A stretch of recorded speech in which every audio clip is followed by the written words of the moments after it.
មេដឹកនាំកម្ពុជារងវ័យ86ឆ្នាំអាយ៉ាតុលាអាលីខាមេនីត្រូវបានសម្លាប់នៅក្នុងការវាយប្រហារកាលពីថ្ងៃសៅរ៍ទី28ខែកុម្ភៈឆ្នាំ2026ដោយសហរដ្ឋអាមេរិករួមជាមួយអ៊ីស្រាអែលហើយទន្ទឹមនោះរដ្ឋមន្ត្រីការពារជាតិអ៊ីរ៉ង់អាមឺហ្សារីហ្សាដេនិងមេបញ្ជាការកងឆ្មាំបដិវត្តន៍អ៊ីស្លាមអ៊ីរ៉ង់ IRGC មូហាម៉ាត់ប៉ាក់ពួរក៏ត្រូវបានសម្លាប់ដែរដោយនេះតើនរណានឹងឡើងកាន់តំណែងដឹកនាំប្រទេសអ៊ីរ៉ង់បន្តក្រោយពីមេដឹកនាំកម្ពុជាអ៊ីរ៉ង់អាលីខាមេនីស្លាប់ចំណុចនេះគេមិនទាន់ច្បាស់នៅឡើយទេដោយសារតែលោកអាលីខាមេនីបានដែលប្រកាសជាសាធារណៈពីអ្នកបន្តវេនពីរូបលោកហើយស្ថាប័នបោះឆ្នោតមួយដែលមានសមាជិកអាចារ្យជាន់ខ្ពស់88នាក់ឬដែលគេស្គាល់ថាសភានៃក្រុមអ្នកជំនាញត្រូវបានបោះឆ្នោតជ្រើសរើសមេដឹកនាំកម្ពុជាថ្មីរបស់អ៊ីរ៉ង់ខាងក្រោមនេះគឺជាបេក្ខជនសំខាន់ៗមួយចំនួនសម្រាប់តំណែងជាមេដឹកនាំកម្ពុជាអ៊ីរ៉ង់បេក្ខជនទី1លោកម៉ូតាបាខាមេនីមានអាយុ56ឆ្នាំជាកូនប្រុសទី2របស់លោកអាលីខាមេនីត្រូវបានគេស្គាល់ថាជាមនុស្សមានឥទ្ធិពលម្នាក់នៅអ៊ីរ៉ង់និងមានទំនាក់ទំនងរឹងមាំជាមួយកងកម្លាំងឆ្មាំបដិវត្តន៍អ៊ីស្លាមអ៊ីរ៉ង់ IRGC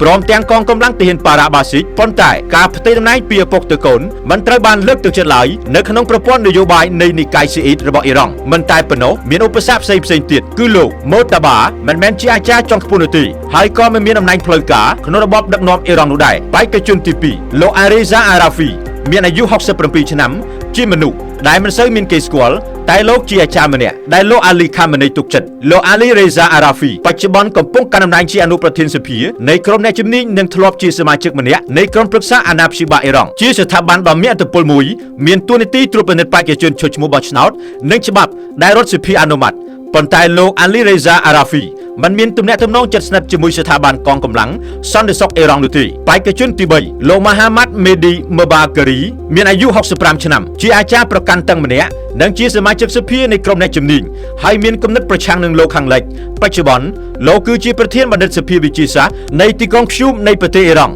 បេក្ខជនទី4លោកហាសានខូមីនីមានអាយុ53ឆ្នាំជាចៅប្រុសរបស់អតីតស្ថាបនិកសាធារណរដ្ឋអ៊ីស្លាមអ៊ីរ៉ង់លោកអាយ៉ាតុលារ៉ូហាឡាខូមីនីលោកមិនមានមុខតំណែងក្នុងជួររដ្ឋាភិបាលអ៊ីរ៉ង់នោះទេហើយក៏មិនសូវមានឥទ្ធិពលខ្លាំងលើស្ថាប័នកងកម្លាំងសន្តិសុខនោះដែរបេក្ខជនទី5លោកហាសេមហូស៊ីនីប៊ូសេរីមានអាយុ70ឆ្នាំជាអាចារ្យជាន់ខ្ពស់ម្នាក់ដែលមានទំនាក់ទំនងជិតស្និទ្ធជាមួយស្ថាប័នច្រើននៅអ៊ីរ៉ង់ក្នុងនោះរួមទាំងសភានៃក្រុមអ្នកជំនាញជាទីដែលលោកកាន់តំណែងជាអនុប្រធានទី1លោកហាសេនហូស៊ីនីប៊ូសេរីមានទំនាក់ទំនងជិតស្និទ្ធជាមួយលោកអាលីខាមេនីតែមិនសូវមានឥទ្ធិពល